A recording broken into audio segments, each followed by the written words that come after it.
আমার স্ক্রিনটা দেখতে পাচ্ছ কিনা তোমরা সবাই? Yes sir. আচ্ছা, ঠিক আছে। তো একটা তো পরীক্ষা হলো, এর পরেরটাই মানে তোমরা ক্যান্ডিডেট না? নেক্সটটা? Yes sir. আচ্ছা, please move this window from application.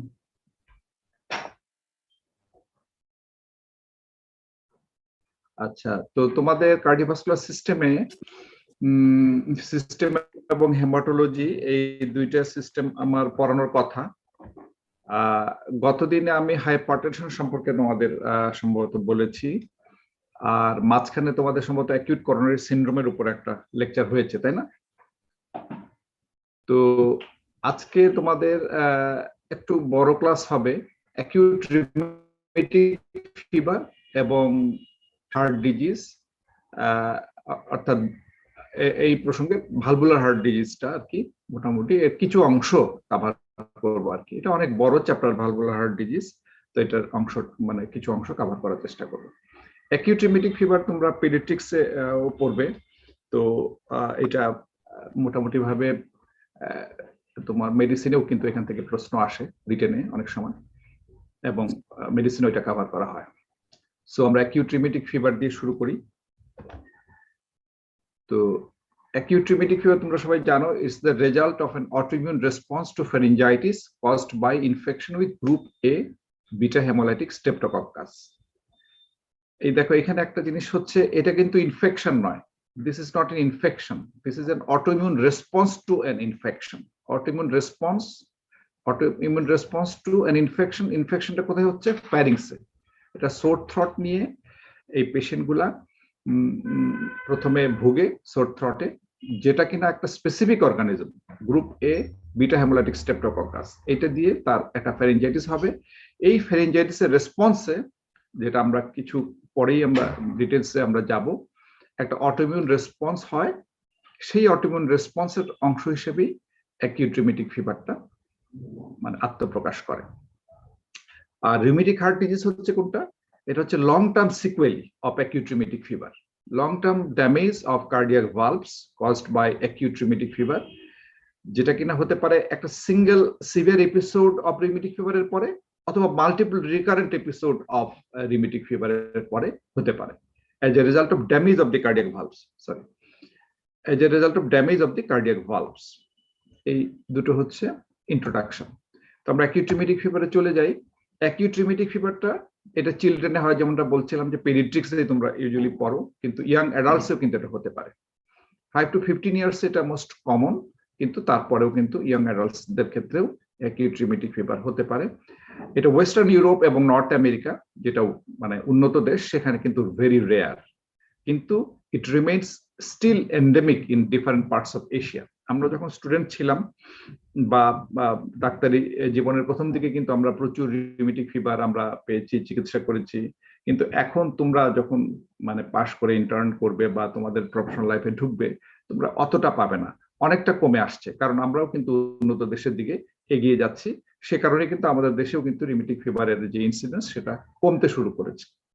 কিন্তু এখনো কিন্তু অনেক রিউমেটিক ফিভারের পেশেন্ট যেগুলো আগে মানে আগে এফেক্টেড হয়ে গিয়েছিল, তারা কিন্তু আসবে, প্লাস নতুন করেও কিন্তু কিছু কিছু এফেক্টেড হচ্ছে, কারণ আমাদের কিন্তু স্লাম এরিয়া এবং লোয়ার সোসিও ইকোনমিক কন্ডিশনের যে রেসিডেন্স গুলা সেখানে রয়ে গেছে, যেখানে কিন্তু রিউমেটিক ফিভার গুলা মানে রিউমেটিক ফিভার হয়, মানে কমনলি দেখা যায় আর কি। আচ্ছা, তো এইটার প্যাথোজেনেসিস সম্পর্কে একটু বলি। তোমরা কাইন্ডলি মিউট করে দিও, হ্যাঁ, তোমরা সবাই জয়েন করার পরে মিউট করে দিও, তাহলে সবাই আমরা একটু শুনতে পারবো ভালোভাবে। The condition is triggered by an immune-mediated delayed response to infection with মানে স্পেসিফিক স্ট্রেইন হতে হবে, সব স্ট্রেইন দিয়ে হলে হবে না, sort group A beta haemolytic স্ট্রেপ্টোকক্কাই, এইটার দিয়ে ইনফেকশন হওয়ার পরে একটা ইমিউন মেডিয়েটেড ডিলেড রেসপন্স হয়। কতদিন ডিলেড সেটা পরে আসতেছি আমরা। which have, তোমরা সবাই মিউট করে দাও kindly, which have antigens that may cross react with cardiac myosin এবং সার্কোলেমাল মেমব্রেন প্রোটিন। এই জায়গাটা একটু বোঝার চেষ্টা করো যে এই যে গ্রুপ এ স্ট্রেপ্টোকক্কাই, তার যে অ্যান্টিজেন আছে, তার অ্যান্টিজেনের সাথে একটা সিমিলারিটি আছে কার, কার্ডিয়াক মায়োসিন মানে আমাদের শরীরের হার্টের এই যে মায়োসিন প্রোটিন এবং সার্কুলেমাল মেমব্রেন প্রোটিন, এই সিমিলারিটি থাকার কারণে যে অ্যান্টিবডিটা তৈরি হয় গ্রুপ এ বিটা মানে স্ট্রেপ্টোকক্কাইয়ের বিরুদ্ধে, সেই অ্যান্টিবডিটাই কিন্তু আলটিমেটলি ক্রস রিঅ্যাক্ট করে আমাদের কার্ডিয়াক মায়োসিন এবং সার্কুলেমাল মেমব্রেন প্রোটিন মানে একই থাকার কারণে এইটাকে অ্যাটাক করে, এবং এই অ্যাটাকের কারণেই একটা অটো ইমিউন রেসপন্স তৈরি হয়, এবং অটো ইমিউন রেসপন্সের কারণেই আমাদের শরীরের এই এন্ডোথেলিয়াম, মায়োকার্ডিয়াম, পেরিকার্ডিয়াম, জয়েন্ট এবং স্কিন, এখানেও এই প্রোটিনগুলো কিছু সিমিলারিটি থাকে। এখানে ইনফ্লামেশন হয়, ড্যামেজ হয় এবং ক্ষতিগ্রস্ত হয়, আলটিমেটলি ভালভুলার হার্ট ডিজিজ হয়। তো এইখানে আমরা জাস্ট একটু পিকচারে দেখানোর চেষ্টা করেছি স্ট্রেপ্টোকক্কাল সোর থ্রট, যেটা আমরা কালচারে গ্রো করতে পারি।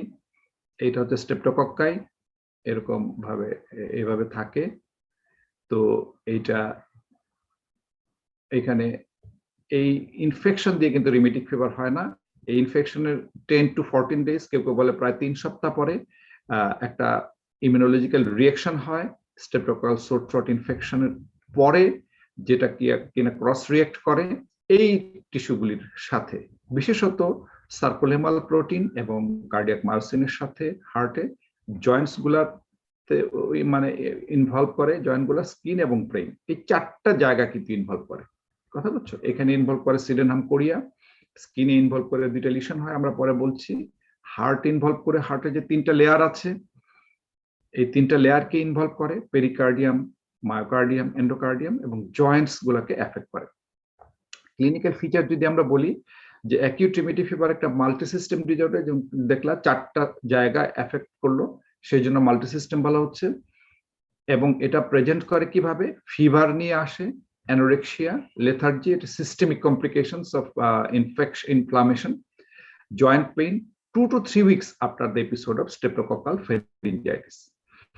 This may, however, there may however be no history of sore throat. কোনো sore throat হিস্ট্রি কিন্তু অনেক সময় থাকে না, কখনো কখনো থাকে। এই sore throatটা আননোটিসড চলে যায়, তখনই কিন্তু ডেঞ্জারাস অবস্থা সৃষ্টি হয়, কারণ সে কিন্তু আনঅ্যাওয়্যার থাকে সিচুয়েশনের, এই সিচুয়েশনটা সে বুঝতে পারে না। আর্থ্রাইটিসটা 75% ক্ষেত্রে হয়, এবং আর্থ্রাইটিস ছাড়া অন্য ফিচারগুলি হচ্ছে র্যাশেস, কার্ডাইটিস এবং নিউরোলজিক্যাল চেঞ্জেস। এবং ডায়াগনোসিসটা কিভাবে করা হয়, রিভাইজড জোনস ক্রাইটেরিয়া, এটা আমরা পরে আসছি, মনে রাখতে হবে যে জোনস ক্রাইটেরিয়া কি, এবং এই জোনস ক্রাইটেরিয়ার মাধ্যমে, রিভাইজ জোনস ক্রাইটেরিয়ার মাধ্যমে কিন্তু ডায়াগনোসিসটা করা হয়। এখানে আমরা একটা ক্লিনিক্যাল ফিচার অফ রিমেটিক ফিভারটা একটা পিকচারের মাধ্যমে তোমাদের দেখানোর চেষ্টা করছি। দেখো, এখানে এই রোগীর জ্বর থাকে, ফিভার থাকে, এবং পেশেন্টের মেইন ফিচার হচ্ছে আগে প্রথমে তার প্রায় সোর থ্রোট থাকে, সোর থ্রোট থাকার পরে 2 থেকে 3 সপ্তাহ পরে, কখনো কখনো 2 সপ্তাহ পরে, কখনো 10 দিন পরে হয়ে যায়, এক একজনের ক্ষেত্রে এক এক রকম। তো জ্বর অ্যাপিয়ার করে, কার্ডাইটিসের বিভিন্ন সিমটম এবং সাইন অ্যাপিয়ার করে, যেটা পরে আমরা আস্তে আস্তে বলবো। শ্বাসকষ্ট হতে পারে, সিনকোপ হতে পারে, পেরিকার্ডাইটিস হতে পারে, কিছু মারমার অ্যাপিয়ার করে, অ্যাওরটিক এবং মাইট্রাল রিগার্জিটেশন হতে পারে, হার্ট ব্লক হতে পারে। এই ফিচারগুলো, কার্ডাইটিসের ফিচারগুলো আমরা ডিটেলস পরে বলছি, এগুলো নিয়ে আসে। এবং স্কিনের দুটো সমস্যা নিয়ে আসতে পারে, একটা হচ্ছে সাবকিউটেনিয়াস নোডিউল এবং আরেকটা হচ্ছে ইরাইথেমা মার্জিনেটাম, হ্যাঁ, এই দুটো। আর হচ্ছে আর্থ্রাইটিস, এবং আর্থ্রাইটিস হচ্ছে ফ্লিটিং আর্থ্রাইটিস, সেটাও আমরা পরে আসছি। এবং হার্ট ফেলিউর যদি হয়, এখানে বলা হচ্ছে যে heart failure, dyspnoea, heart failure এর কারণে অ্যাঙ্কেল ইডিমা অ্যাপিয়ার করতে পারে। একটা একটা করে 5টা মেইন প্রবলেম, যেটা ডাকেট জোন্স ক্রাইটেরিয়া মানে ইয়ে করে, যে একটা স্কিন, দুটো স্কিন ম্যানিফেস্টেশন, একটা জয়েন্ট ম্যানিফেস্টেশন, একটা হার্ট ম্যানিফেস্টেশন, এবং একটা সেন্ট্রাল নার্ভাস সিস্টেম ম্যানিফেস্টেশন। 5টা মেইন তার মানে ক্লিনিক্যাল ম্যানিফেস্টেশন, সেটা একটা একটা করে আমরা বলছি। পলিআর্থ্রাইটিসটা কেমন হয়, এটা কিন্তু অ্যাকিউট পেইনফুল অ্যাসিমেট্রিক। রিমোটয়েড আর্থ্রাইটিসে কিন্তু সিমেট্রিক্যাল হয়, এটা অ্যাসিমেট্রিক। দেখো, এক পা ইনভলভ মানে দেখানো হচ্ছে, আরেক পা কিন্তু নর্মাল, এইটা একটা ইনফ্লেমড নি জয়েন্ট। মাইগ্রেটরি পলিআর্থ্রাইটিস, মাইগ্রেটরি মানে হচ্ছে একটা জয়েন্ট ইনভলভ হয় এবং এটা যখন একটু ভালো হতে শুরু করে তখন আরেকটা জয়েন্ট ইনভলভ হয়। এটা তারা যে মাইগ্রেট করে যাচ্ছে তা নয়, মানে পেশেন্টের হিস্ট্রিটা এভাবে থাকে যে আমার এই পা থেকে ব্যথাটা ওই পায়ে চলে গেছে। তো যার জন্য এটাকে মাইগ্রেটরি পলিআর্থ্রাইটিস বা ফ্লিটিং পলিআর্থ্রাইটিস বলা হয়। এক পা ইনভলভ, একটা জয়েন্ট ইনভলভ হওয়ার পরে সেটা যখন ভালো হতে শুরু করে তখন আরেকটা এফেক্টেড হয়, এবং সেটা যখন ভালো হতে শুরু করে তখন আরেকটা জয়েন্ট এফেক্টেড হয়। এটা হচ্ছে 2 নম্বর ক্রাইটেরিয়া। 3 নম্বর ক্রাইটেরিয়া হচ্ছে ইট এফেক্টস দি মেইনলি লার্জ জয়েন্টস, বড় বড় জয়েন্ট গুলো যেমন নি, অ্যাঙ্কেল, এলবো এবং রিস্ট এফেক্ট করে। নেক্সট ইম্পর্টেন্ট গুরুত্বপূর্ণ তাদের যে ক্যারেক্টারিস্টিক্স পলিআর্থ্রাইটিসের, সেটা হচ্ছে এই জয়েন্টস গুলো হচ্ছে রেড, সোয়ালন এবং এক্সকুইজিটলি টেন্ডার থাকে, খুবই টেন্ডার থাকে, অত্যন্ত মানে অল্প স্বল্প ব্যথা নিয়ে তারা কিন্তু আসে না, খুব বেশি ব্যথা থাকে, রেড থাকে, সোয়ালন থাকে। এবং pain characteristically response to aspirin, aspirin দিয়ে তাদের এই একটু লার্জ ডোজ, কার্ডিয়াক ডিজিজ যেরকম যে ডোজ ব্যবহার করি সেই ডোজ কিন্তু নয়, আমরা যখন মানে একটু বেশি ডোজ ব্যবহার করি তখন কিন্তু এটা ব্যথাটা চলে যায়। এবং বলা হচ্ছে যদি এই অ্যাসপিরিন দেওয়ার পরেও কয়েকদিনের মধ্যে ব্যথা চলে না যায় তাহলে কিন্তু এই রিমেটিক ফিভার ডায়াগনোসিসটাই মানে ইন ডাউটে থেকে যায়। তার মানে এটা বেশ ভালোভাবে একটা খুব ইম্পর্টেন্ট ক্রাইটেরিয়া, অ্যাসপিরিন দিলে পরে এই ব্যথাটা ক্যারেক্টারিস্টিকলি রেসপন্ড করে। তাহলে এই পলিআর্থ্রাইটিসের এই কয়েকটা ক্যারেক্টার, এটা অ্যাসিমেট্রিক হবে, এটা মাইগ্রেটরি হবে, লার্জ জয়েন্ট ইনভলভ করবে, এক্সকুইজিটলি টেন্ডার হবে এবং অ্যাসপিরিনে রেসপন্ড করবে। নেক্সট পয়েন্ট হচ্ছে কার্ডাইটিস। কার্ডাইটিসের 3টা লেয়ার ইনভলভ করে। এটা হচ্ছে এন্ডোকার্ডিয়াম দেখানো হচ্ছে, এটা হচ্ছে ভালভ, এটা হচ্ছে কর্ডা টেন্ডিনি, প্যাপিলারি মাসল, এটা ভালভের, এটা অ্যানুলাস, এটা যেখানে লেগে থাকে ভেন্ট্রিকুলার ওয়ালে, এটা হচ্ছে এই ওয়ালে লেগে থাকার জায়গাটা, কাস্প, এটা হচ্ছে কাস্প। এখানে দেখো ওই এন্ডোকার্ডাইটিস হওয়ার কারণে এখানে দেখা যাচ্ছে যে বিভিন্ন vegetations, small rheumatic vegetations in the line of closure of the mitral valve দেখানো হচ্ছে, এটা লাইন অফ ক্লোজার। হ্যাঁ, কর্ডা টেন্ডিনিগুলো একটু দেখে নাও, প্যাপিলারি মাসল আর ভেন্ট্রিকুলার ওয়াল। এটা হচ্ছে এন্ডোকার্ডাইটিসের ফিচার। মায়োকার্ডাইটিস যখন ইনভলভ হয়, এই যে মায়োকার্ডিয়াম দেখানো হচ্ছে, এই হার্ট মাসলগুলা অনেক সময় সোয়ালন হয়ে যায়, থিক হয়ে যায়, এবং মায়োকার্ডাইটিস হয়ে গেলে এই মাংসপেশিটা কন্ট্রাক্ট করতে পারে না, তখন কিন্তু কার্ডিয়াক ডাইলেটেশন হয়ে যায় এবং হার্ট ফেলিউর হয়ে যায় মায়োকার্ডাইটিস। এবং এন্ডোকার্ডাইটিস যখন হয় তাহলে এই ভালভগুলো এফেক্টেড হওয়ার কারণে ভালভুলার রিগার্জিটেশন হয়, অ্যাকিউট স্টেজে রিগার্জিটেশন হয়। আর পেরিকার্ডিয়াম ইনভলভ করার কারণে দেখো এই বাইরের পেরিকার্ডিয়াম একটু পিল আউট করে রাখা হয়েছে এবং ভিতরের এই ভিসরাল পেরিকার্ডিয়াম, মাঝখানে দেখো এক্সুডেটিভ একটা মানে একটা এরিয়া দেখা যাচ্ছে, এই এক্সুডেটস গুলা। সো এখানে পেরিকার্ডাইটিস হওয়ার কারণে অনেক সময় পেরিকার্ডিয়াল ফিউশন হয়, পেরিকার্ডিয়াল রাব হয়, চেস্ট পেইন হতে পারে। এই তাহলে 3টা লেয়ার ইনভলভ করছে, এন্ডোকার্ডাইটিস, মায়োকার্ডাইটিস এবং পেরিকার্ডাইটিস। আমরা একটু যদি বলি আলাদা করে, কারণ খুব ইম্পর্টেন্ট ক্লিনিক্যালি ডিটেক্ট করাটা। তো কার্ডাইটিস হচ্ছে এটা ম্যানিফেস্ট করে ব্রেথলেসনেস নিয়ে ম্যানিফেস্ট করতে পারে ডিউ টু হার্ট ফেলিওর, আমরা বলেছি মায়োকার্ডাইটিস থেকে, অথবা পেরিকার্ডাইটিসের পেরিকার্ডিয়াল ফিউশন থেকে এই শ্বাসকষ্ট হতে পারে, পালপিটেশন হতে পারে, চেস্ট পেইন হতে পারে, usually due to pericarditis or pancarditis. 3টা লেয়ারই যদি ইনভলভ করে তাকে তখন প্যানকার্ডাইটিস বলা হয়। Cardiac failure may be due to cardiac dysfunction, myocardial dysfunction or valvular regurgitation. Myocardial dysfunction হচ্ছে মায়োকার্ডিয়ালিস থেকে মায়োকার্ডিয়াল ডিসফাংশন হয়ে হার্ট ফেলিওর হতে পারে, কিংবা ভালভুলার রিগার্জিটেশন যদি বেশি মাত্রায় হয় তাহলে কিন্তু হার্ট ফেলিওর হয়ে যেতে পারে। ট্যাকিকার্ডিয়া হতে পারে, কার্ডিয়াক এনলার্জমেন্ট হয় মায়োকার্ডিয়ালিসের জন্য, এবং নিউ অর চেঞ্জড মারমার হতে পারে, কারণ হচ্ছে কি সে এন্ডোকার্ডিয়াম ইনভলভ করে। সিস্টোলিক মারমার অ্যাপিয়ার করতে পারে due to mitral regurgitation, very common. এবং মিডডাস্টলিক মারমার, যেটা সফট মিডডাস্টলিক মারমার, এটাকে ক্যারিকুমস মারমার বলা হয়, এবং এটা ভালভুলাইটিসের জন্য হতে পারে। অ্যাওর্টিক রিগার্জিটেশন অ্যাপিয়ার করে অনেক সময়, এটা 50% ক্ষেত্রে থাকে। এই হচ্ছে কথা। এবং ট্রাইকাসপিড পালমোনারি ভালভ সাধারণত ইনভলভ হয় না। এটা খুব ইম্পর্টেন্ট যে লেফট সাইডের ভালভ, যেটা অ্যাওর্টিক এবং মাইট্রাল ভালভ, সাধারণত রিউমেটিক ফিভারে ইনভলভ হয়। ট্রাইকাসপিড এবং পালমোনারি ভালভ কিন্তু রেয়ারলি ইনভলভ হয় না বললেই চলে। পেরিকার্ডাইটিস থেকে চেস্ট পেইন হতে পারে, এবং যদি আমরা ক্লিনিক্যাল এক্সামিনেশন করি তাহলে পেরিকার্ডিয়াল রাব আমরা পেতে পারি। এরিথেমা মার্জিনেটামটা দেখো, এইটা এই যে দেখানো হচ্ছে, এই যে এরকম ভাবে এরিথেমা মার্জিনেটাম, এই যে একটা মার্জিন আছে এবং মার্জিনটা আস্তে আস্তে বড় হতে থাকে, এনলার্জ হতে থাকে। একটু মিউট করো, আনমিউট কে করেছে, মিউট করো, একটু মিউট করো, মিউট করো। এটা less than 5% অফ দ্য পেশেন্টসদের ক্ষেত্রে হয়। এই লিশনটা স্টার্ট করে as red macule that fades in the centre. দেখো সেন্টারে মানে লার্জ ম্যাকিউল মানে ছোট একটা ম্যাকিউল আকারে এইভাবে তৈরি হয় এবং এটা আস্তে আস্তে বড় হতে থাকে। হ্যাঁ, এরকম একটা মার্জিন থাকে, রেড মার্জিন, এবং মাঝখানে সেন্টারটা ফেড হয়ে থাকে, মানে ফেড সেন্টার থাকে। হ্যাঁ, এবং রিমেইন রেড এট এজেস, মানে কিনারের দিকে রেড থাকে, এবং সাধারণত ট্রাঙ্ক এবং প্রক্সিমাল এক্সট্রিমিটি দেখানো হচ্ছে। ট্রাঙ্ক দেখো, ট্রাঙ্ক দেখানো হচ্ছে, এবং প্রক্সিমাল এক্সট্রিমিটিতেও কিন্তু থাকে, কিন্তু সাধারণত ফেসে থাকে না। এগুলো হচ্ছে ইরেথেমা মার্জিনেটামের ক্যারেক্টারিস্টিক্স। সাবকিউটিনিয়াস নোডিউল স্কিনের আরেকটা ম্যানিফেস্টেশন 5 to 7% ক্ষেত্রে হয়। আগেরটাও কিন্তু আমরা দেখলাম যে 5% ক্ষেত্রে, মানে স্কিন ম্যানিফেস্টেশন কিন্তু খুব কম। তো এটা খুব স্মল থাকে, 0.5 to 2 সেন্টিমিটার তাদের মানে ইয়েটা সার্কামফারেন্স। তারা ফার্ম থাকে, পেইনলেস থাকে, এটা খুব ইম্পর্টেন্ট। জয়েন্ট গুলা পেইনফুল থাকে, কিন্তু নোডিউলটা কিন্তু পেইনলেস থাকে। এবং থাকে কোথায়? Extensor surface of the bone or tendon. এই যে এরকম একটা একদম টিপিক্যাল সাইট হচ্ছে এরকম, ঠিক আছে, এরকম সাইটে থাকে। আরেকটা হচ্ছে সিডেনহামস কোরিয়া। সিডেনহামস কোরিয়াটা বা সেন্ট ভিটাস ড্যান্স বলা হয়। এটা কিন্তু মানে একটা নিউরোলজিক্যাল ম্যানিফেস্টেশন, যেটা লেট ম্যানিফেস্টেশন হয়, 3 মান্থস পরে অ্যাপিয়ার করে। অন্যান্যগুলি কিন্তু 3 সপ্তাহ পরে অ্যাপিয়ার করে। কিন্তু যদি এই সিডেনহামস কোরিয়াটা থাকে, এটা খুব কম পার্সেন্টেজ অফ পেশেন্টদের থাকে। যদি থাকে, এটা বেশ লেট একটা ম্যানিফেস্টেশন, যেটা নিউরোলজিক্যাল ম্যানিফেস্টেশন। প্রায় 3 মাস পরে, একটা অ্যাকিউট রিউমেটিক ফিভার এপিসোডে 3 মাস পরে এটা অ্যাপিয়ার করে, যখন অন্যান্য সাইনগুলা ডিসঅ্যাপিয়ার করে গেছে। তার মানে হচ্ছে আর্থ্রাইটিস, কার্ডাইটিস এবং স্কিন ম্যানিফেস্টেশনগুলো ডিসঅ্যাপিয়ার করার পরে এটা অ্যাপিয়ার করে। 1/3 অফ দ্য কেসে থাকে, মোর কমন ইন ফিমেলস।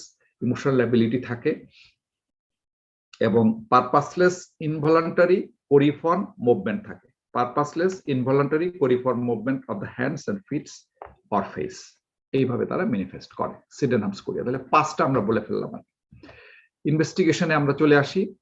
এখানে আমরা সিস্টেমিক ইলনেস দেখার জন্য আমরা কমপ্লিট ব্লাড কাউন্ট করব, যেখানে আমরা পাবো লিউকোসাইটোসিস, ইএসআরটা বেশি থাকবে, সি রিঅ্যাক্টিভ প্রোটিনটাও বেশি থাকবে। তার 2 থেকে 3 সপ্তাহ আগে যে একটা স্ট্রেপ্টোকোকাল ইনফেকশন হয়ে গেছে, সেটা প্রমাণ করার জন্য অনেক সময় আমরা থ্রোট সোয়াব কালচার করি, যে কালচার করলে গ্রুপ এ বিটা হেমোলাইটিক স্ট্রেপ্টোকোকাই আমরা পাবো। অ্যান্টিবডি করতে পারি, যেখানে অ্যান্টিস্ট্রেপ্টোলাইসিন ও অ্যান্টিবডি আমরা পেতে পারি। এখানে রাইজিং টাইটারটা হচ্ছে ইম্পর্টেন্ট। এছাড়া এভিডেন্স অফ কার্ডাইটিস দেখার জন্য আমরা এক্সরেতে কার্ডিওমেগালি পেতে পারি, pulmonary congestion as a part of pulmonary oedema পেতে পারি, ইসিজিতে ফার্স্ট এবং rarely second degree AV block পাওয়া যেতে পারে, ফিচার্স অফ পেরিকার্ডাইটিস পাওয়া যেতে পারে, টি ইনভার্সন এবং বিভিন্ন ধরনের মানে কিউআরএস কমপ্লেক্স চেঞ্জেসও পাওয়া যেতে পারে, যেমন রিডাকশন ইন কিউআরএস ভোল্টেজ। এই ধরনের ছোট ছোট নন স্পেসিফিক ফাইন্ডিং পাওয়া যেতে পারে। এর মধ্যে মূল ইম্পর্টেন্ট হচ্ছে ফার্স্ট ডিগ্রি এভি ব্লক। এটা আমরা দেখবো ডাকেট জোন্স ক্রাইটেরিয়ার একটা অংশ। ইকোকার্ডিওগ্রাফি করে আমরা কার্ডিয়াক ডাইলেটেশন, হার্ট বড় হয়ে গেছে, এবং ভালভের যে ডিস্ট্রাকশন সমস্যা, রিগার্জিটেশন, এগুলো আমরা কিন্তু ডিটেক্ট করতে পারি। তাহলে আমরা একটা কমপ্লিট ব্লাড কাউন্ট করব এই সমস্ত পেশেন্টের ক্ষেত্রে। আমরা একটা থ্রট সোয়াব কালচার করব, আমরা অ্যান্টিস্ট্রেপ্টোলাইসিন ও অ্যান্টিবডি করব, একটা বুকের এক্সরে করতে পারি, একটা ইসিজি করবো এবং একটা ইকো করব।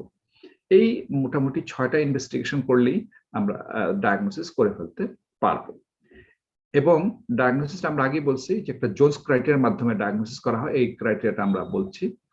এই ক্রাইটেরিয়াটা 3 ভাগে ভাগ করা হয়। একটা মেজর ম্যানিফেস্টেশনস, একটা গ্রুপ হচ্ছে মাইনর ম্যানিফেস্টেশনস, আর প্লাস কিছু একটু আছে, এটা আমরা পরে বলছি।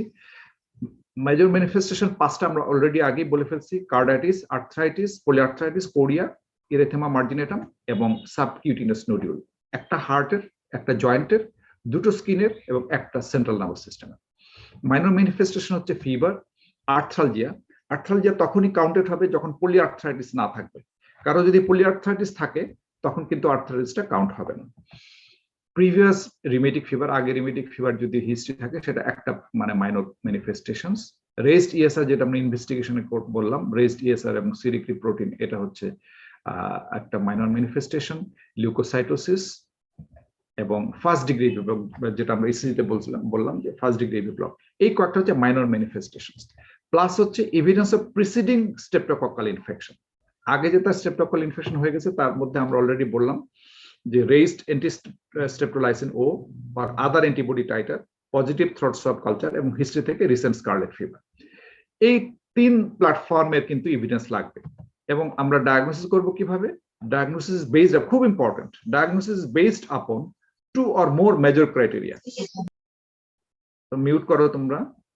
2 or more মেজর ক্রাইটেরিয়া, দুইটা বা তার চেয়ে, দুইটা মেজর ক্রাইটেরিয়া বা তার চেয়ে বেশি মেজর ক্রাইটেরিয়া, অথবা মানে এখানে বলছে 2 or more মেজর ক্রাইটেরিয়া, অথবা 1 মেজর, যদি একটা মেজর থাকে, একটার বেশি মেজর না থাকে, তার সাথে দুটো বা তার চেয়ে বেশি যদি মাইনর ক্রাইটেরিয়া থাকে, তার সাথে থাকতে হবে evidence of preceding streptococcal infection, তাহলে কিন্তু আমরা রিউমেটিক ফিভার ডায়াগনোস করতে পারবো। তাহলে দুইটা major criteria plus evidence of preceding streptococcal infection, অথবা 1 মেজর তার সাথে 2 or more minor criteria plus evidence of preceding streptococcal infection makes that must be clear in your mind. ম্যানেজমেন্টে চলে আসছি। ম্যানেজমেন্ট হচ্ছে একটা single dose of benzyl penicillin, এটা 1.2 million unit, মানে 10 দিয়ে গুণ করলে 12 লাখ হবে, 1.2 million unit, or oral phenoxymethyl penicillin 250 milligram 4 times daily for 10 days আমরা দেই। আর যদি বেনজাইল পেনিসিলিন দিই তাহলে single dose should be given on diagnosis to eliminate any residual streptococcal infection. সে যখন আমাদের কাছে আসলো, তার আগে একটা স্ট্রেপ্টোকক্কাল সোর থ্রোটের হিস্ট্রি থাকবে বা স্ট্রেপ্টোকক্কাল ইনফেকশন থাকবে, অনেক ক্ষেত্রে কিন্তু থাকবে না, এটা হয়তো আছে, এটা চিন্তা করি রিমেইনিং যে ইনফেকশন তার শরীরে যদি থাকে কোনো, সেটাকে মেরে ফেলার জন্য এরকম একটা অ্যান্টিবায়োটিকের কোর্স দেওয়া হয়। Treatment is then directed towards limiting cardiac damage and relieving symptoms. কিভাবে সিম্পটম রিলিভ করার জন্য কি করা হয়? এটা করা হয় হচ্ছে বেড রেস্ট এবং supportive therapy. Bed rest is very important, কারণ তার কার্ডাইটিস থাকে, সে যতই পরিশ্রম করবে তার কার্ডাইটিস কিন্তু বাড়তে থাকবে, হ্যাঁ, এটা ওয়ার্সেনিং হতে থাকবে, সেই জন্য বেড রেস্ট থাকবে। এমনকি সে যদি স্কুলের ছাত্রছাত্রী হয়, স্কুল থেকে ছুটি নিয়ে তাকে কিন্তু বাসায় বিশ্রামে থাকতে হবে, তার স্কুল টুল কিন্তু বন্ধ করে দিতে হবে। কতদিন স্কুল বন্ধ করতে হবে? ডাক্তার হওয়ার পরে তোমাদের সার্টিফিকেট দিতে হবে, বলতে হবে, এটা আমরা বলছি। Bed rest is important as it lessens joint pain এবং reduces cardiac overload. The duration should be guided by symptoms. যখন সিম্পটম থাকবে, along with temperature, leukocyte count, ESR, এই জিনিসপত্রগুলো যখন বেসলাইনে চলে আসবে এবং সিম্পটম চলে যাবে, যতদিন পর্যন্ত না হবে ততদিন পর্যন্ত সে রেস্টে থাকবে, এবং should be continued until these have settled. মানে হচ্ছে এই bed rest should be continued until the symptoms are settled, until the temperature, leukocyte count and ESR has become settled, has come to the baseline. Cardiac failure যদি হয়, সেটা should be treated as necessary. শুরুতে আমরা বলছিলাম clinical ফিচারে যে অ্যাসপিরিনে এরা খুব ভালো রেসপন্ড করে, সেজন্য এটা মিউট করে, মানে আনমিউট করো না কেন তোমরা। অ্যাসপিরিন আমরা দিব, this usually relieves the symptoms of arthritis. আমরা এখানে কিন্তু চিকিৎসা অ্যাসপিরিন, রিউমেটিক অ্যাকিউট রিউমেটিক ফিভারের চিকিৎসা কিন্তু অ্যাসপিরিন বলতে পারতে হবে, অন্য কোনো এনএসআইডি কিন্তু নয়। ভেরি ইম্পর্টেন্ট এই জায়গাটা। এইটা symptoms of arthritis rapidly relieve করে এবং response within 24 hours helps to confirm the diagnosis. 24 ঘন্টার মধ্যে যদি ব্যথা কমে যায় তাহলে এটা কনফার্ম করে diagnosis. Very important criteria, noticeable criteria. A reasonable starting dose is 60 mg per kg body weight divided in 6 doses. Aspirin should be continued until ESR has fallen and then gradually tailed off. Corticosteroid দেওয়া লাগতে পারে in acute attack। কখন দেওয়া হয়? যখন তার carditis থাকবে। Carditis থাকলে বা সিভিয়ার আর্থ্রাইটিস থাকলে এই কর্টিকোস্টেরয়েড দেওয়া হয়। প্রেডনিসোলোন দেওয়া হয় 1 to 2 mg per kg body weight in divided doses। এবং কতদিন দেওয়া হবে? যতদিন পর্যন্ত ESR-টা নরমাল না হয় এবং তারপরে এটা টেইলড অফ করা হয়। Secondary prevention. সেকেন্ডারি প্রিভেনশন হচ্ছে যার একবার অ্যাটাক হয়ে গেছে তার যাতে আরেকবার অ্যাটাক না হয়। বলা হচ্ছে যে patients are susceptible to further attacks of rheumatic fever if another streptococcal infection occurs.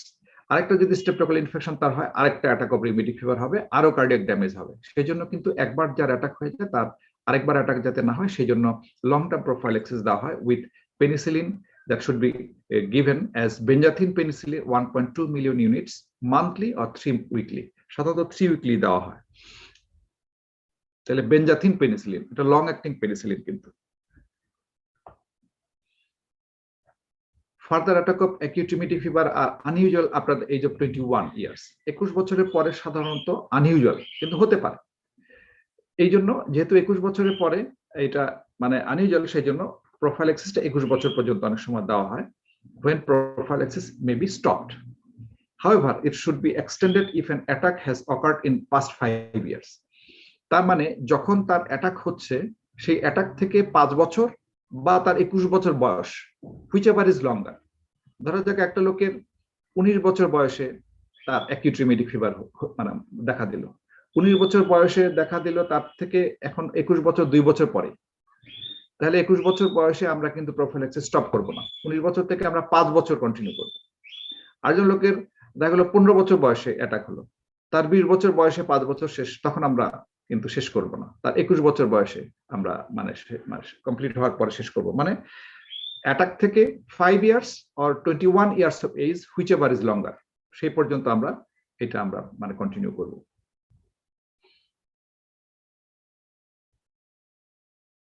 If the patient lives in an area of high prevalence, যেমন বাংলাদেশ হাই প্রিভ্যালেন্স এরিয়ার মধ্যেই পড়ে, যদিও এখান থেকে আস্তে আস্তে সরে আসতেছি আমরা, prophylaxis should be continued until 10 years after the last episode or 40 years of age, whichever is later. উপরের দুইটা আসলে পাশ্চাত্য দেশের একটা মানে রিকমেন্ডেশনস, কিন্তু আমাদের দেশের জন্য কিন্তু আবার এরকম বলা হয় কোন কোন অথরিটি যে 5টা 10 হয়ে যাবে এবং 21টা 40 হয়ে যাবে, whichever is later.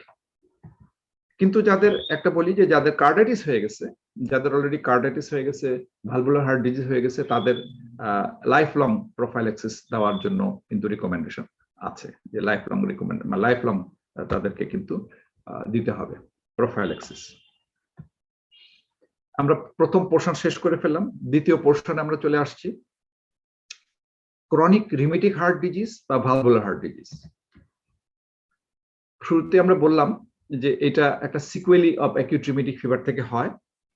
Rheumatic fever with carditis যদি হয়, তাদের অর্ধেক রোগীদেরই, যাদের রিউমেটিক ফিভার উইথ কার্ডাইটিস হচ্ছে তাদের অর্ধেক রোগীদেরই কিন্তু ক্রনিক ভালভুলার হার্ট ডিজিজ হয়, বাকি অর্ধেকের অনেক সময় হয় না, স্টেরয়েড দেওয়ার পরে তাদের হিলড হয়ে যায়।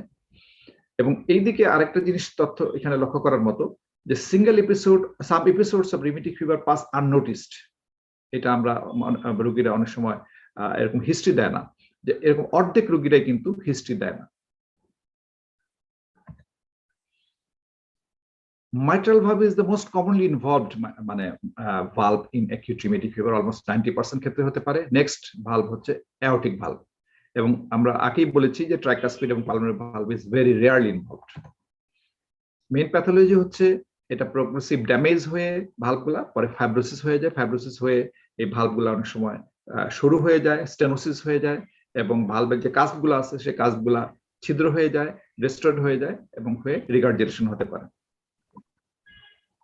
আরেকজন কিন্তু আনমিউট করে ফেলছো, কে যেন, মিউট করো, যদি কেউ ঢুকে থাকো মিউট করো। দুইজন লিভ করতেছো, চলে যাচ্ছ। Fusion of the mitral valve commissures, mitral valve commissure যদি ফিউজ হয়ে যায় এবং shortening of the chordae tendineae হয়, সেটা থেকে স্টেনোসিস হয়, মাইট্রাল স্টেনোসিস। আর রিগার্জিটেশন হয় হচ্ছে আমরা যেটা বললাম, যে কাস্পগুলা যদি ক্ষতিগ্রস্ত হয়, ছিদ্র হয়ে যায়, বা কন্ট্রাকচার অফ দ্য ভালভগুলি ধরো মানে প্লেন যদি না থেকে কন্ট্রাকচার হয়ে যায়, তাহলে মাঝখানে কিন্তু গ্যাপ থেকে যায়, তখন রিগার্জিটেশন হয়। Once valve is damaged, altered haemodynamic stress, haemodynamic স্ট্রেসটা কিন্তু তখন চেঞ্জ হয়। অল্টার্ড হেমোডাইনামিক স্ট্রেস, যেরকম নর্মাল হেমোডাইনামিক্স থাকে, এটা স্টেনোসিস বা রিগার্জিটেশন হয়ে গেলে এই হেমোডাইনামিক্সটা কিন্তু চেঞ্জ হয়, এবং এটা তার উপর স্ট্রেস তৈরি করে। এই স্ট্রেসটা পারপেচুয়েট এন্ড এক্সটেন্ড দ্য ড্যামেজ, এই ড্যামেজটাকে আরো বাড়ায়। ভালভ ডিজিজগুলো এরকম হতে পারে, শুধু মাইট্রাল স্টেনোসিস থাকতে পারে, আবার অনেক সময় মাইট্রাল স্টেনোসিসের সাথে মাইট্রাল রিগার্জিটেশন থাকতে পারে। অ্যাওর্টিক স্টেনোসিস থাকতে পারে, এর সাথে অ্যাওর্টিক রিগার্জিটেশন থাকতে পারে। মাইট্রাল স্টেনোসিসের সাথে অ্যাওর্টিক স্টেনোসিস, মাইট্রাল স্টেনোসিসের সাথে অ্যাওর্টিক রিগার্জিটেশন, মাইট্রাল রিগার্জিটেশনের সাথে অ্যাওর্টিক স্টেনোসিস, বিভিন্ন ধরনের কম্বিনেশন বা সবগুলো একসাথেও থাকতে পারে, আদার কম্বিনেশন যেটা বললাম। তো স্ট্রাকচারাল ড্যামেজ গুলো আসলে এরকম দেখো, এইটা হচ্ছে পালমোনারি ভালভ, এটা হচ্ছে অ্যাওর্টিক ভালভ, এইটা এগুলি ট্রাইকাসপিড, দুটো ভালভ নরমাল। এই দেখো ড্যামেজ হয়ে যাওয়ার কারণে স্টেনোসিস হয়ে এই যে রিউমেটিক মাইট্রাল স্টেনোসিস হয়ে যাচ্ছে। এই যে ছিদ্র হয়ে গেছে, একটা ছিদ্র দেখানো হচ্ছে, এটা অ্যাওর্টিক রিগার্জিটেশন, এরকম কাসগুলা ড্যামেজ হয়ে ছিদ্র হয়ে রিগার্জিটেশন হতে পারে। এবং এই হওয়ার কারণে একটা হেমোডাইনামিক স্ট্রেস হয়। হেমোডাইনামিক স্ট্রেস মানে হচ্ছে এই ভালভের ভিতর দিয়ে ব্লাড গুলা যেতে বেশ শক্তি প্রয়োগ করতে হয় হার্টকে, হার্টের উপরে চাপ পড়ে, ভালভের উপরে ড্যামেজিং একটা স্ট্রেস পড়ে, তাতে করে আরো বেশি পরিমাণে কিন্তু ড্যামেজ হতে থাকে। আমরা মাইট্রাল স্টেনোসিস সম্পর্কে একটু বিস্তারিত বলবো, আর মাইট্রাল রিগার্জিটেশনটা একটু কম বলবো, এবং আরো কম বলবো অ্যাওর্টিক স্টেনোসিস এবং অ্যাওর্টিক রিগার্জিটেশন, তারপরে আমরা শেষ করব। একটু ধৈর্য ধরে শোনো।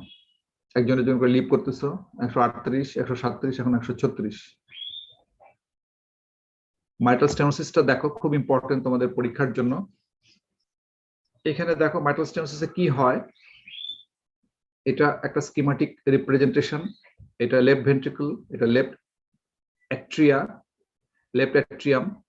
অ্যাট্রিয়াম থেকে ব্লাডটা লেফট ভেন্ট্রিকলে আসে এবং এখান থেকে অ্যাওর্টা দিয়ে সিস্টেমিক সার্কুলেশন চলে যায়। এটা নর্মাল দেখানো হচ্ছে ডায়াস্টলে, এই ইয়েটা খোলা, মাইট্রাল ভালভটা খোলা এবং অ্যাওর্টিক ভালভটা বন্ধ। ডায়াস্টলে ব্লাডটা লেফট অ্যাট্রিয়াম থেকে লেফট ভেন্ট্রিকলে আসছে। তো যখন মাইট্রাল স্টেনোসিস হয়, দেখো এখানে কাস্পগুলা সুন্দর দেখানো হচ্ছে, এখানে কাস্পগুলা থিকেন্ড হয়ে গেছে, ড্যামেজড হয়ে গেছে। হ্যাঁ, এটা একটা মাইট্রাল স্টেনোসিস বোঝানো হচ্ছে। মাইট্রাল ভালভটা ড্যামেজড এবং চিকন হয়ে যাওয়ার কারণে এই দেখো ব্লাড পাস করতে খুব মানে কষ্ট করে পাস করছে, এবং এটা কষ্ট করে পাস করার কারণে এখানে প্রেসার বেড়ে যায় লেফট অ্যাট্রিয়ামে। এটি মেইন হেমোডাইনামিক্স। লেফট অ্যাট্রিয়ামে প্রেসার বেড়ে যায়, লেফট অ্যাট্রিয়ামে ভলিউম বেড়ে যায়। হ্যাঁ, এবং লেফট অ্যাট্রিয়ামে প্রেসার এবং ভলিউম বেড়ে যাওয়ার কারণে তোমরা জানো যে লেফট অ্যাট্রিয়ামে 4টা পালমোনারি ভেইন এখানে জয়েন করে, তাই না? এখানে দুটো দেখানো হচ্ছে, আরো দুটো আছে। তো এই যে প্রেসারটা বেড়ে যায়, এই ব্যাক প্রেসারটা কিন্তু পিছনে পালমোনারি ভেইনেও বেড়ে যায়, এবং ভেইনে বেড়ে গেলে পালমোনারি ভেনাস প্রেসার বেড়ে যায়। ভেইনের পিছনে আছে ক্যাপিলারিস।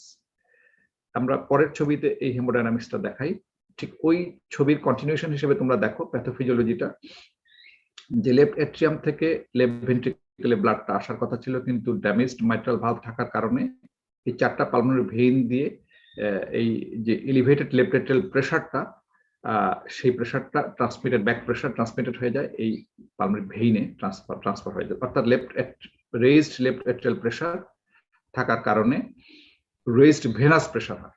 রেজড ভেনাস প্রেসারের পিছনে আছে ক্যাপিলারিস।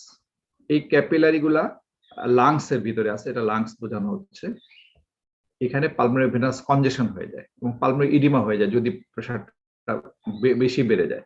তাহলে অ্যাট্রিয়ামের পিছনে কিন্তু এইগুলা থাকে।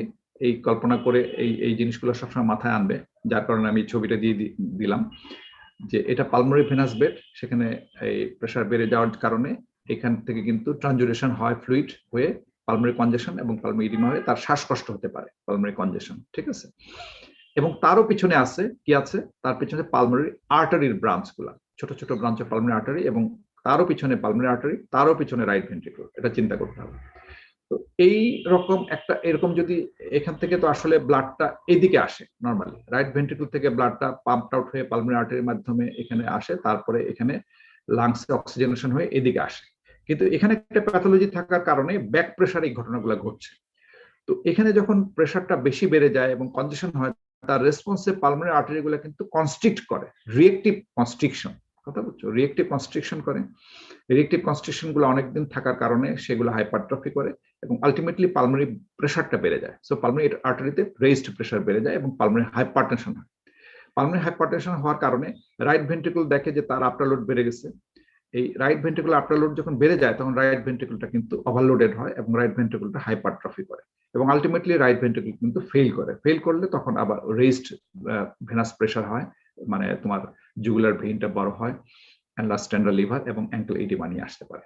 তাহলে দেখো এর কনসিকুয়েন্সেস কিন্তু এখান থেকে শুরু হয়ে গেলে তার ব্যাক প্রেসারে এই এতগুলা কনসিকুয়েন্সেস কিন্তু তার হতে পারে। এই প্যাথোফিজিওলজি মাথায় নিয়ে আমরা যদি সিমটম দেখি, তাহলে আমরা বেশ ভালো আশা করি বুঝতে পারবো। ব্রেথলেসনেস হয় কারণ পালমোনারি কনজেশন হয়, ফ্যাটিক হয় কারণ লো কার্ডিয়াক আউটপুট, কারণ এখানে ব্লাডটা এখানে কম আসতে পারে, এখানে ব্লাডটা মানে এখানে যতটুকু ব্লাড আসার কথা ছিল ডায়াস্টলে ঠিক সেই পরিমাণ আসছে না। সেই পরিমাণ না আসার কারণে এখানে কার্ডিয়াক স্ট্রোক ভলিউম কম, মানে কার্ডিয়াক আউটপুট কম, যার কারণে কিন্তু তার ফ্যাটিক হয়। ইডিমা এবং অ্যাসাইটিস আমরা দেখালাম, রাইট ভেন্ট্রিকুলার ফেইলিউর হচ্ছে। অ্যাট্রিয়াল ফিব্রিলেশন হয় হচ্ছে যে এই যে অ্যাট্রিয়াটা বড় হয়ে গেল, এই অ্যাট্রিয়াটা বড় হয়ে এই ভলিউমটা যে বড় হয়ে গেল, অ্যাট্রিয়াল ভলিউম যখন বড় হয় তখন অ্যাট্রিয়াল ওয়াল একটা স্ট্রেস হয়। অ্যাট্রিয়াল ওয়াল যখন স্ট্রেসড হয় তখন রিএন্ট্রি মানে এখানে যে অ্যাট্রিয়াল যে ডিপোলারাইজেশনের জন্য যে ওয়েভগুলা থাকে সেগুলোর যে ইলেকট্রোফিজিওলজিক্যাল প্রিন্সিপাল, সেই প্রিন্সিপাল অনুসারে দেখা যায় যে তারা মানে একটা জায়গায় যখন রিফ্র্যাক্টরি থাকে তখন কিন্তু তারা রিপ্রোপাগেট করতে পারে না। কিন্তু এটা বড় হয়ে যাওয়ার কারণে এখানে রিএন্ট্রি ফেনোমেনাটা হয়, সেটা পরে তোমরা জানতে পারবে, এটা আরেকটা চ্যাপ্টার। এই রিএন্ট্রি হওয়ার জন্য এই অ্যাট্রিয়াল ফিব্রিলেশন হয়, এবং অ্যাট্রিয়াল ফিব্রিলেশন হয়ে গেলে পালপিটেশন হতে পারে।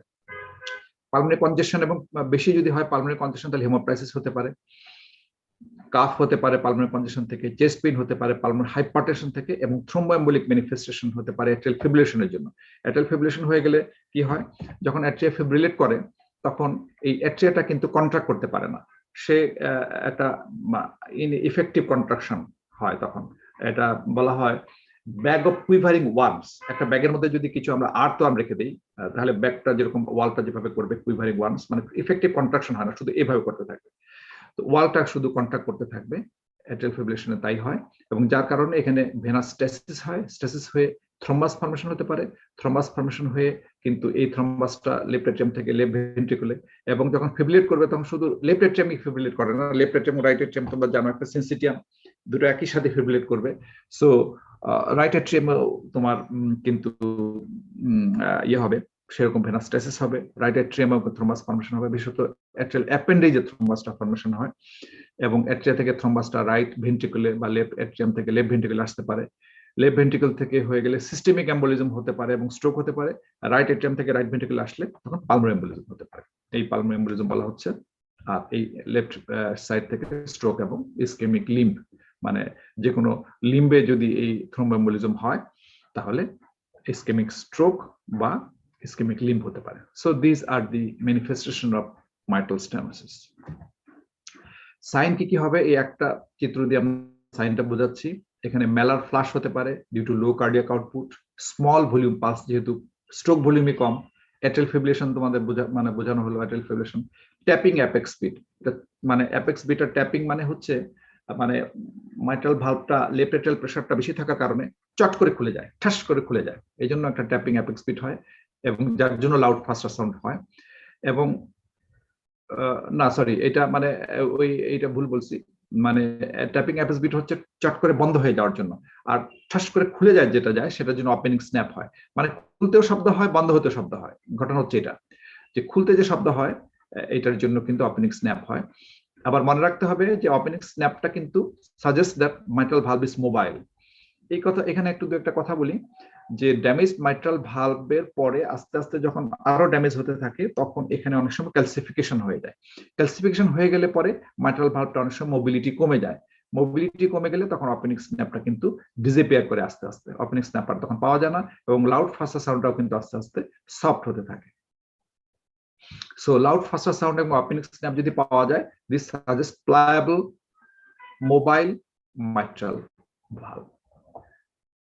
মিড ডায়াস্টলিক মারমার পাওয়া যায়, rough rumbling mid diastolic murmur which is best heard in expiration, এবং প্রিসিস্টোলিক অ্যাকসেন্টুয়েশনও পাওয়া যায়। এই যে দেখো এখানে দেখানো হচ্ছে একটা লাউড ফাস্টার সাউন্ড, এখানে দেখানো হচ্ছে একটা স্কিমাটিক রিপ্রেজেন্টেশন, লেফট এট্রিয়ামটা বড় হয়ে গেছে, লেফট এট্রিয়াম থেকে ব্লাডটা অনেক কষ্টে লেফট ভেন্ট্রিকুলে পৌঁছাচ্ছে, এই যে, এবং মাইট্রাল ভালভটা থিকেন্ড, ফাস্টার সাউন্ড লাউড, এটা সেকেন্ডার সাউন্ড, এটা ওপেনিং স্ন্যাপ, সেকেন্ডার সাউন্ড একটু পরেই, এবং এই ফাস্টার সাউন্ড থেকে সেকেন্ডার সাউন্ডের মাঝখানে এটা হচ্ছে সিস্টোল, সেকেন্ডার সাউন্ড এবং ফাস্টার সাউন্ডের মাঝখানে এটা হচ্ছে ডায়াস্টোল, এবং এই ডায়াস্টোলের মাঝামাঝি পর্যায়ে মিড ডায়াস্টলিক মারমার হচ্ছে, রাফ রামলিং মিড ডায়াস্টলিক মারমার, এবং প্রিসিস্টোলিক অ্যাকসেন্টুয়েশন, সিস্টোলের ঠিক আগে আগেই একটা অ্যাকসেন্টুয়েশন হয়, প্রিসিস্টোলিক অ্যাকসেন্টুয়েশন, যেটা বেস্ট হার্ড ইন এক্সপিরেশন। তোমরা জানো যে লেফট সাইডেড মারমার গুলা বেস্ট হার্ড ইন এক্সপিরেশন এবং রাইট সাইডেড মারমার গুলা বেস্ট হার্ড ইন ইন্সপিরেশন। এবং আরো পরের দিকে আমরা তোমাদের প্যাথোফিজিওলজিতে দেখালাম যে পালমোনারি হাইপারটেনশন হয়ে যায়। পালমোনারি হাইপারটেনশন যদি হয়, হাইপারটেনশন হয়ে গেলে তার সাইন্স পাওয়া যাবে। পালমোনারি হাইপারটেনশন সাইন হচ্ছে যে লেফট লোয়ার প্যারাস্টার্নাল হিপ আমরা পাবো, রাইট ভেন্ট্রিকুলার হাইপারট্রফি হয় তার জন্য, এবং পালপাবল P2 এবং লাউড P2। তখন এই P2টা কিন্তু লাউড হয়ে যাবে।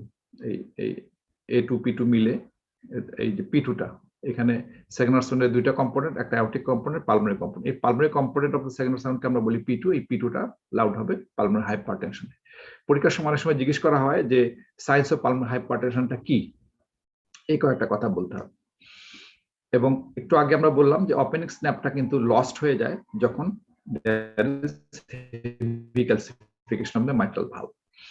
মাইট্রাল ভালভ এর স্টেনোসিসটা মাইল্ড হতে পারে, মডারেট হতে পারে, সিভিয়ার হতে পারে, হ্যাঁ, according to the mitral valve area, যেটা ইকোকার্ডিওগ্রাফিতে আমরা বুঝতে পারি। এই severity of the mitral valve stenosis বোঝা যায় লেন্থ অফ এমডিএম। এমডিএম এর লেন্থ যত বেশি হবে, মাইট্রাল ভালভ তত সিভিয়ারলি স্টেনোজড বুঝতে হবে। Opening snap becomes more closer to S2। এই ওপেনিং স্ন্যাপটা S2 এর যত ক্লোজ হবে, এটা বুঝতে পারা খুব মুশকিল। খুব অভিজ্ঞ যারা অস্কালটেটর তারা বুঝতে পারবে। তো থিওরিটিক্যালি আমরা জেনে রাখতে পারি যে ওপেনিং স্ন্যাপটা S2 এর যত ক্লোজ হবে তত সিভিয়ার মাইট্রাল স্টেনোসিস। এবং সায়েন্স অফ পালমোনারি হাইপারটেনশন তোমরা জানো যে আমরা দেখালাম প্যাথোফিজিওলজির একদম শেষ দিকে কিন্তু পালমোনারি হাইপারটেনশন হয়। কাজে সিভিয়ার মাইট্রাল স্টেনোসিসে পালমোনারি হাইপারটেনশন পাওয়া যাবে। এই তিনটা ক্রাইটেরিয়া দিয়ে আমরা বুঝতে পারি যে সিভিয়ার মাইট্রাল স্টেনোসিস আছে কিনা। বলো সিস্টোলিক অ্যাসেন্টুয়েশনটা স্যার কেন হয় স্যার? ও ফাইন, আমি এটা অমিট করে গেছি।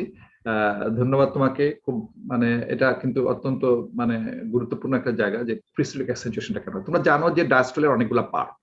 ডায়াস্টলের হচ্ছে ফার্স্ট র্যাপিড ফিলিং ফেজ, তারপরে ডায়াস্টেসিস হয়, এবং তারপরে অ্যাট্রিয়াটা কন্ট্রাক্ট করে ব্লাডটা পাঠিয়ে দেয়, অ্যাট্রিয়াল কিক বলে।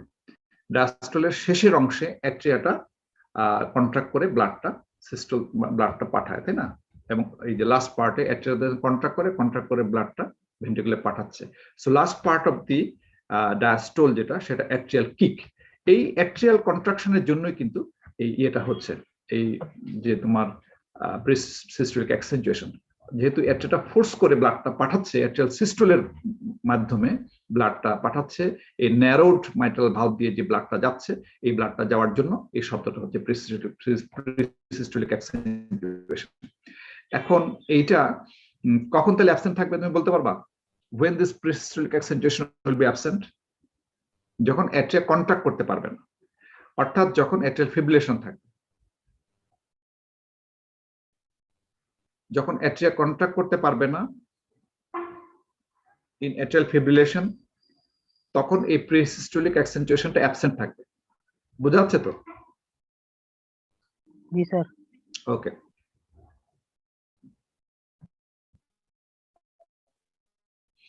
আমরা ইনভেস্টিগেশনে চলে যাচ্ছি। মাইট্রাল স্টেনোসিসের ইনভেস্টিগেশনে আমরা প্রথমে একটা ইসিজি করব, ইলেকট্রোকার্ডিওগ্রাম।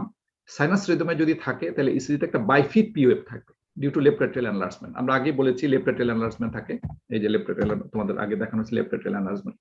তো লেফট এট্রিয়াল এনলার্জমেন্টটা আমরা ইসিজিতে বুঝতে পারি। কিভাবে বুঝতে পারি তোমরা একটু দেখো, এখানে নিচের ছবিটা ফলো করো। লিড 2 এটা আর লিড V1 তোমাদের ইসিজি পড়ানো হবে, হয়তো হয়ে গেছে কিনা আমি জানি না। তো এখানে আমি সিম্পল করে বোঝাচ্ছি। এটা পিওএফ এর একটা ইয়ে দেখানো হচ্ছে, শুধু পিওএফ, কিউআরএস কমপ্লেক্স না। পিওএফটা নরমালি এইভাবে, এখানে নরমাল পিওএফ, জাস্ট লিড 2 তে এরকম থাকে, আর লিড V1 এ বাইফেজিক থাকে, এরকম থাকে একটা, এদিকে একটু থাকে নিচের দিকে। প্রথম পোর্শনটা রাইট এট্রিয়ামের জন্য তোমরা জানো যে এসএ নোড রাইট এট্রিয়ামে থাকে, সেই জন্য রাইট এট্রিয়ামটাই মানে প্রথমে ডিপোলারাইজ হয়। এটা রাইট এট্রিয়ামের জন্য, এটা লেফট এট্রিয়ামের জন্য। তো সেজন্যই যখন লেফট এট্রিয়ামটা বড় হয়, তখন এই লেফট এট্রিয়াল কম্পোনেন্টটা অ্যাকসেন্টুয়েটেড হয়। সো প্রমিনেন্ট নেগেটিভ ডিফ্লেকশনটা লিড V1 এ থাকে, এবং এখানে যেহেতু এখানেও প্রথম পোর্শনটা রাইট এট্রিয়ামের জন্য, পরের পোর্শনটা লেফট এট্রিয়ামের জন্য। যেহেতু লেফট এট্রিয়ামটা বড়, সেই জন্য লেফট এট্রিয়ামটা পরের দিকে আরেকটা ডিফ্লেকশন হয়, এবং সেই জন্য বাইফিট হয়ে যায়। এরকম বাইফিট হয়ে গেলে এটাকে আমরা পি মাইট্রালি বলি, এবং পি মাইট্রালিটা পিওএবে এরকম দেখা যায়। টার্মিনাল নেগেটিভ ডিফ্লেকশনটা যেটা লেফট এট্রিয়ামের জন্য, সেটা বড় থাকে। হ্যাঁ, এবং প্রাসঙ্গিকভাবে অন্যটাও একটু বলে ফেলি যে যদি রাইট এট্রিয়াল হাইপারট্রফি হয় তাহলে এইটা টল দেখা যাবে এরকম, এবং এখানেও এটা টল দেখা যাবে এবং নেগেটিভ রিফ্লেকশনটা অত বেশি ভালো বোঝা যাবে না। এটা রাইট এট্রিয়াল হাইপারট্রফিতে পালমোনারি হাইপারটেনশনে পাওয়া যায়, এটাকে পি পালমোনালি বলে, পি পালমোনালি, হ্যাঁ, এটা পি মাইট্রালি। সো ইসিতে আমরা এরকম বাইফিট পিওয়ে পাওয়া যেতে পারে ইন লিড টু, যেটা রিফ্লেক্ট করে লেফট এট্রিয়াল এনলার্জমেন্ট। এছাড়া ইসিতে আমরা আরো পেতে পারি এট্রিয়াল ফিব্রিলেশন পেতে পারি, যেটা আমরা বললাম যে লেফট এট্রিয়াল এনলার্জমেন্টের জন্য এট্রিয়াল ফিব্রিলেশন পাওয়া যেতে পারে। এবং যখন রোগটা আগাতে থাকে আমরা বললাম পালমোনারি হাইপারটেনশন হয়, তারপর রাইট ভেন্ট্রিকুলার হাইপারট্রফি হয়, সেই রাইট ভেন্ট্রিকুলার হাইপারট্রফিও কিন্তু আমরা ইসি থেকে বুঝতে পারি। তাহলে ইসি থেকে তিনটা জায়গা কিন্তু আমরা পিক আপ করে নিতে পারি মাইট্রাল স্টেনোসিসের পেশেন্টের থেকে। এট্রিয়াল ফিব্রিলেশন একটা ছবি তোমাদের জাস্ট বোঝার জন্য আমি রাখলাম এখানে। এখানে দেখো তোমরা আর ইন্টারভ্যালটা ইরেগুলার, এটা বড়, এটা মাঝারি, এটা ছোট, এবং কোনো পি ওয়েভ নাই, P wave is replaced by fibrillary waves. যেহেতু ইফেক্টিভ কন্ট্রাকশন অফ অ্যাট্রিয়া হচ্ছে না, এই জন্য অ্যাট্রিয়াটা কন্ট্রাক্ট করতে না পারলে পি ওয়েভ হবে না, এবং পি ওয়েভ হবে না দেখি এখানে কিন্তু কোনো পি ওয়েভ নাই, এবং P wave is replaced by fibrillary wave. Chaotic contraction of the অ্যাট্রিয়ার জন্য এই ফিব্রিলারি ওয়েভ পাওয়া যায়। আমরা একটা এক্সরে করব, এক্সরে ফাইন্ডিং গুলি কিন্তু খুব ইম্পর্টেন্ট। তোমাদের পরীক্ষাতে যদি এক্সরে ফাইন্ডিং থাকে, এক্সরে তোমাদের কিন্তু এখন পরীক্ষায় থাকে, এক্সরে এরকম একটা পেয়েও যেতে পারো পরীক্ষার সময়, তোমরা একটু খেয়াল করে শোনো। এক্সরেতে কি পাওয়া যায়? লেফট এট্রিয়াল এনলার্জমেন্ট হয়, তোমাদের আগেই বলেছি, with straightening of the left border of the heart. এই দেখো এখানে স্ট্রেটেনিং বোঝানোর জন্য আসলে স্কেল একটা রাখা হয়েছে এখানে। এই লেফট বর্ডারটা এই স্ট্রেটেন হয়ে গেছে, এটা আসলে একটু কনকেভ থাকে, এরকম কনকেভ থাকে, কিন্তু এই জায়গাটা স্ট্রেটেড হয়ে যায় because of left atrial enlargement, এবং লেফট এট্রিয়াল অ্যাপেন্ডিজটা এখানে আসলে বাল্জড এদিকে হয়ে যায় এবং আরো পরের দিকে বাল্জড আউট হয়ে যায়। সো এই জায়গাটা তোমরা জানো যে লেফট এট্রিয়ামটা একটা মানে পোস্টেরিয়র পিছন দিকে থাকে, অনেক পিছন দিকে থাকে। লেফট এট্রিয়ামটা এট্রিয়াল অ্যাপেন্ডিজটা এদিকে থাকে আর বর্ডারটা এদিকে থাকে। এইটা যখন বাল্জড আউট হয়ে যায় লেফট এট্রিয়াম বড় হওয়ার কারণে এই লেফট বর্ডারটা স্ট্রেট হয়ে যায়। সো এটাকে আমরা বলি straightening of the left border. খুব খেয়াল করে শোনো, very important radiological landmark for mitral stenosis. এটা হচ্ছে ডাবল শ্যাডো, ডাবল কন্টারও বলে, ডাবল কন্টার বা double shadow on the right border of the heart. এটা লেফট এট্রিয়ার জন্য, লেফট এট্রিয়াম বড় হওয়ার জন্য এটা হয়। এটা হচ্ছে এইখানে দেখানো হচ্ছে, এই দেখো এখানে এই একটা বর্ডার, এটা রাইট এট্রিয়ামের জন্য, আর এই আর একটা বর্ডার খেয়াল করো এই হয়ে যাচ্ছে। হ্যাঁ, খুব খেয়াল করে দেখলে বোঝা যাবে এই বর্ডারটা। তাহলে এই একটা বর্ডার, আর এখানে বাইরের দিকে আরেকটা বর্ডার আছে। আর অনেক সুন্দর সুন্দর এক্সরে হয়তো পাওয়া যেতে পারে, এটা একটা পাওয়া গেছে। আর এখানে দেখো স্ট্রেটেনিং হওয়ার, স্ট্রেটেনিং, আমার কথা একটু বোঝাচ্ছে না মানে না নাকি? বোঝা যাচ্ছে? আচ্ছা, তো এইখানে দেখো স্ট্রেটেনিং হয়ে আরো বাল্জড আউট হয়ে গেছে। হ্যাঁ, স্ট্রেটেনিং হয়ে আরো বাল্জড আউট হয়ে গেছে। লেফট এট্রিয়াল অ্যাপেন্ডিজটা, লেফট এট্রিয়ামটা বড় হচ্ছে, চারিদিকে বড় হচ্ছে, এদিকে বড় হচ্ছে, এদিকে বড় হচ্ছে, এদিকে বড় হয়ে গেলে ডাবল কন্টার রাইট বর্ডার, আর এদিকে বড় হয়ে গেলে straightening of the left border. So দুটো জিনিস মনে রাখলাম এখানে, যে straightening of the left border, দুই নম্বর হচ্ছে double contour of the right border. আরেকটা হচ্ছে যে pulmonary vascular congestion, pulmonary vascular congestion হয় এবং enlargement of the main pulmonary arteries. এটাও আমরা তোমাদের প্যাথোফিজিওলজিতে আমি বলছি কেন পালমোনারি কনজেশন হয়, because of increased venous pressure এবং enlargement of the main pulmonary artery, এটা পালমোনারি হাইপারটেনশনের জন্য হয়। এগুলোর এভিডেন্সও কিন্তু পাওয়া যাবে।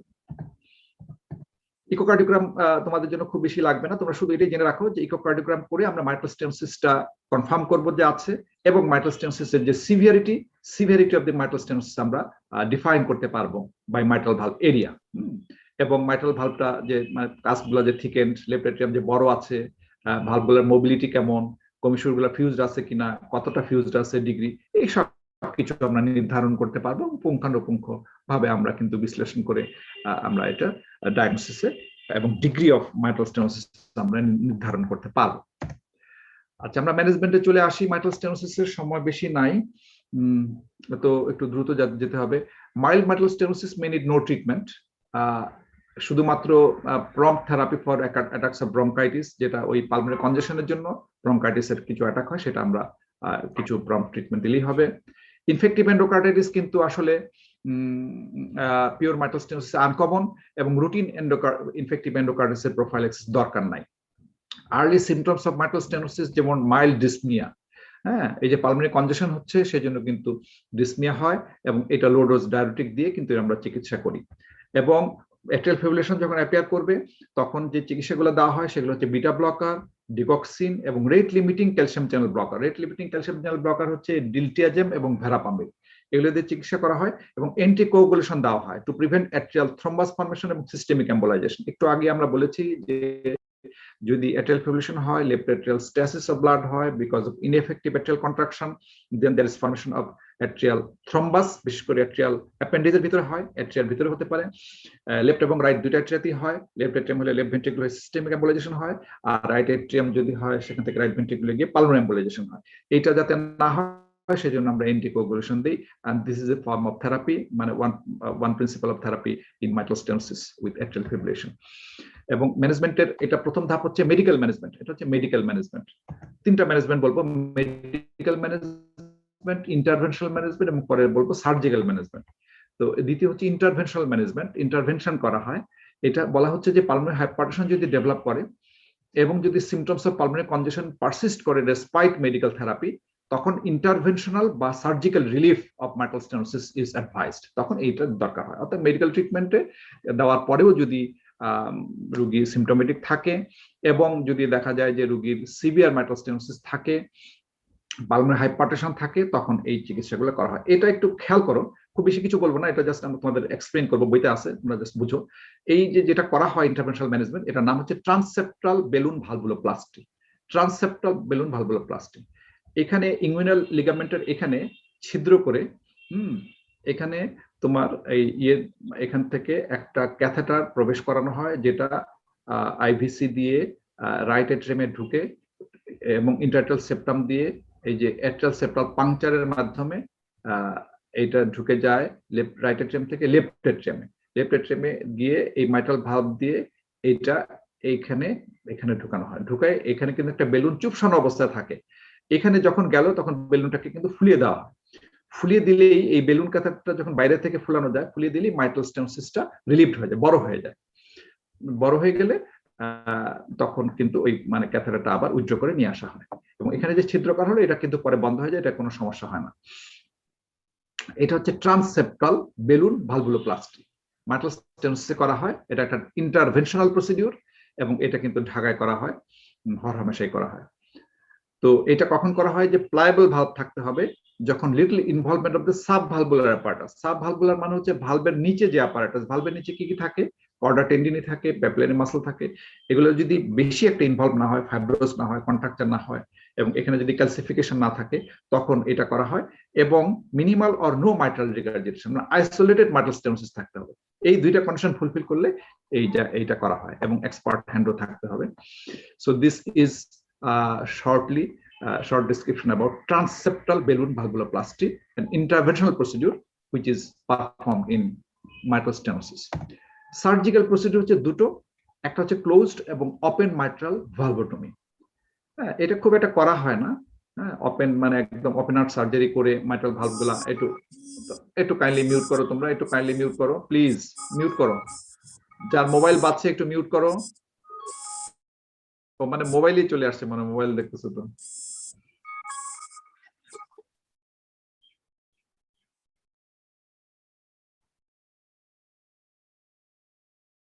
সো ওপেন কি বলতেছিলাম যেন, ক্লোজ এন্ড ওপেন মাইট্রাল ভালভোটমি।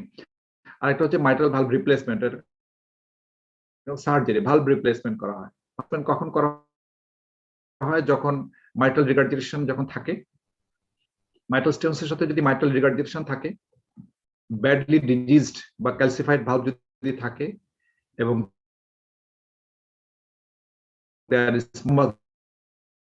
যদি লেফট এট্রিয়ামে থাকে ডিসপাইট অ্যান্টিকোগুলেশন, মানে আইসোলেটেড মাইট্রাল স্টেনোসিসের সাথে যদি সিভিয়ার থাকে ডিসপাইট মেডিকেল ম্যানেজমেন্ট, তারা মানে সিমটোমেটিক আছে, ব্যাডলি ডিজিজ বা ক্যালসিফাইড ভালভ আছে যেখানে ইন্টারভেনশন করা যাচ্ছে না, মাইট্রাল রিগার্জিটেশন আছে ইন্টারভেনশন করা যাচ্ছে না, থ্রোম্বাস আছে, সেটা বিপজ্জনক অবস্থা, তখন তাকে কিন্তু মাইট্রাল ভালভ রিপ্লেস করা হয়। আমার মনে হয় সময় যেহেতু শেষ, আজকে এখানে শেষ করি। পরের ক্লাসে আমরা তোমাদেরকে মাইট্রাল রিগার্জিটেশন বলবো, কিছু অ্যাওর্টিক স্টেনোসিস অ্যাওর্টিক রিগার্জিটেশন সম্পর্কে বলবো, এবং হার্ট ফেলিউর সম্পর্কে তোমাদের পরের ক্লাসটা নিব। সবাইকে ধন্যবাদ। কোনো প্রশ্ন যদি করো, দু একটা প্রশ্ন Sir, করতে পারো। স্যার একটা প্রশ্ন ছিল। আসসালামু আলাইকুম স্যার। ওয়ালাইকুম আসসালাম, বলো। ওপেনিং স্ন্যাপটা একটু আবার যদি কাইন্ডলি বলতেন, একটু বুঝি নাই আসলে। আচ্ছা ঠিক আছে, ওপেনিং স্ন্যাপ বলছি। ওপেনিং স্ন্যাপটা হচ্ছে যে ওপেনিং স্ন্যাপ মানে হচ্ছে, স্ন্যাপ মানে ঠাস করে একটা জিনিস হওয়া, ওপেনিং মানে ওপেন করার সময়। মাইট্রাল ভালভ ওপেন করার সময় যে স্ন্যাপ মানে ঠাস করে যে শব্দটা হয় সেটাকে ওপেনিং স্ন্যাপ বলা হয়। এটা হচ্ছে যে মাইট্রাল ভালভটা তোমার ক্লোজড অবস্থা থেকে ক্লোজড যখন থাকে সে অবস্থাতেই দেখো লেফট এট্রিয়াল প্রেশারটা কিন্তু খুব বেশি হয়। তো একটা দরজা যদি খুব জোরে খুলে কেউ, তাহলে একটা শব্দ হবে, আর আস্তে আস্তে খুললে অল্প করে শব্দ হবে। যেহেতু লেফট এট্রিয়াল প্রেশারটা খুব বেশি থাকে এবং সেই লেফট এট্রিয়াল প্রেশারটাই কিন্তু deciding factor of opening of the mitral valve. এটা ইনিশিয়ালি এলিভেটেড থাকার কারণে ভালভটা ঠাস করে খুলে যায়। এই ঠাস করে খুলে যাওয়ার জন্যই কিন্তু এই ওপেনিং স্ন্যাপটা হচ্ছে। বুঝতে পারছো জি কিনা? স্যার, বুঝতে পারছি স্যার। জি স্যার। ওকে, আর কেউ কোনো কিছু যদি বুঝতে চাও, দু একটা প্রশ্ন জিজ্ঞেস করতে পারো, আর নাহলে আমরা ক্লোজ করে দেবো এখানে। স্যার ওই যে রাইট ভেন্ট্রিকুলার হাইপারট্রফিটা স্যার কিভাবে হয়, যে বলছেন পালমোনারি আর্টারি হাইপারটেনশন থেকে স্যার একটু প্যাথোলজি এখানে। হ্যাঁ, এখানে হচ্ছে যে এখানে আমরা বললাম লেফট এট্রিয়াল এনলার্জমেন্ট হয়, সরি লেফট এট্রিয়াল এনলার্জমেন্ট পরে হয়, লেফট এট্রিয়াল প্রেসার বেড়ে যায়, প্রেসার বেড়ে গিয়ে এইটা ব্যাক প্রেসারটা পালমোনারি ভেন্স গুলোতে ট্রান্সমিট হয়, মানে পালমোনারি ভেনাস প্রেসার বেড়ে যায়, ভেনাস প্রেসারটা আরো ব্যাক প্রেসারে চলে গিয়ে ক্যাপিলারিসে চলে যায়, পালমোনারি ক্যাপিলারি প্রেসার বেড়ে যায়, পালমোনারি ক্যাপিলারি প্রেসার যদি বেড়ে যায় সেটা ব্যাক প্রেসারে পালমোনারি আর্টারিতে চলে যায়, পালমোনারি আর্টারি প্রেসার বেড়ে যায় এবং পালমোনারি আর্টারিয়াল হাইপারটেনশন হয়, পালমোনারি আর্টারিয়াল হাইপারটেনশন হয়ে গেলে রাইট ভেন্ট্রিকুলার হাইপারট্রফি। বোঝা গেছে? ওকে, তোমাদের পরে কি ক্লাস আছে এখন?